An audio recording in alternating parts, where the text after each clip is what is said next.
Part হচ্ছে AI নিয়ে। দেখুন, আজ থেকে ২ বছর আগের ঘটনা ভাবুন, কি ৩ বছর আগের ঘটনা, কি ৫ বছর আগের ঘটনা।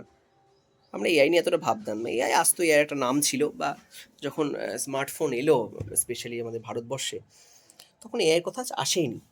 কম্পিউটার শুনতাম। বর্তমানে এআই বা অটোমেশনগুলো এমনভাবে কাজ করছে যে আমাদের সামগ্রিকভাবে যদি আমরা চিন্তা করি, সেটা সফটওয়্যার ইঞ্জিনিয়াররা প্রচুর পরিমাণে লে আউট হচ্ছেন। কারণ গুগলের বেশিরভাগ যে কোডিং, গুগলের অটোমেটেড এআই লিখছে। নতুন আরও এআই টুলস আসবে যারা পুরো সিস্টেমটাকেই পুরো নাড়িয়ে দেবে।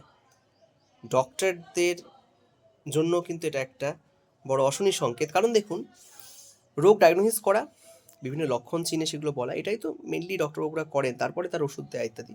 পুরোপুরি ডক্টরের কাছে যেতে হবে এরকম নয়, সেটা হয়তো আরও অনেক বেশি সময় লাগবে।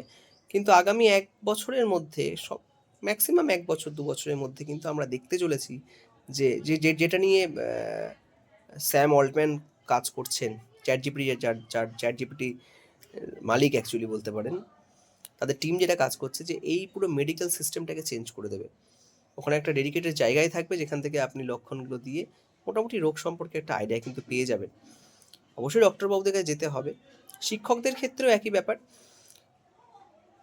উন্নত দেশগুলোতে, স্পেশালি আমেরিকা যুক্তরাষ্ট্রে, চ্যাট জিপিটি ব্যবহার করার জন্য বেশিরভাগ প্রাইভেট টিউটর তারা কিন্তু অবলিস্ট রয়েছে, তারা নেই আর।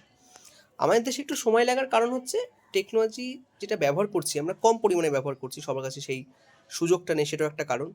যখনই সুযোগটা চলে আসবে সবার কাছে, এবং নিজে থেকে শেখা আরম্ভ করবে কী করে প্রশ্ন করতে হয়, একে কাজে লাগাতে হয়, তাহলে কিন্তু আর মানে প্রাইভেট টিউশনের ম্যাটারটাও থাকবে না।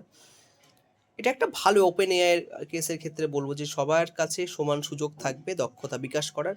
কারণ আমাদের সময় কি হতো, আজ থেকে ধরুন ২০ বছর আগে, তখন কিন্তু কোনো একটি অঙ্ক বুঝতে না পারলে বা বিজ্ঞান বুঝতে না পারলে বা কোনো একটি ডাউট থাকলে সেই অপেক্ষা করে থাকতো কখন মাস্টারমশাইয়ের কাছে জিজ্ঞাসা করবে। তিনি সবসময় যে সঠিক উত্তর দিতেন বা দিতে পারতেন সেরকম কিন্তু নয়। তো সেই দ্বিধাটা থেকে গেছে। কিন্তু এখনকার ভাবুন, আপনি ভাবলেই হবে, কি বলতে চান সেটা ভাবলেই হবে। গুগলের যে নোটবুকের যে অ্যাপ্লিকেশনটা আছে সেটাও দুর্দান্ত। যে কোনো মানে এক ফ্রি ভার্সানেই প্রায় ৫০টার বিভিন্ন জায়গা থেকে রিসার্চ করছে। কোনো একটা জিনিস সার্চ করুন, সে আপনাকে অটোমেটিক রিসার্চ করে দেবে, লিখে দেবে, ইনফোগ্রাফিক বানিয়ে দেবে, ভিডিও বানিয়ে দেবে, যেভাবে আপনি শিখতে চান, বুঝতে চান। চ্যাট জিপিটি রয়েছে, ইউটিউব রয়েছে। মানে আমরা কিন্তু একটা দুটো সভ্যতা একটা সন্ধিক্ষণে দাঁড়িয়ে আছি। এবং আগামী ২-৩ বছরে দেখবো আমরা, আগে যেরকম আমরা শুধু ছবি তৈরি করছিলাম, আনন্দ করছিলাম, এন্টারটেইন করছিলাম, এখন বেশিরভাগ ভিডিও কিন্তু আমরা এআই এর মাধ্যমেই দেখছি। এআই ভিডিওই আমাদের বেশি ভালো লাগছে।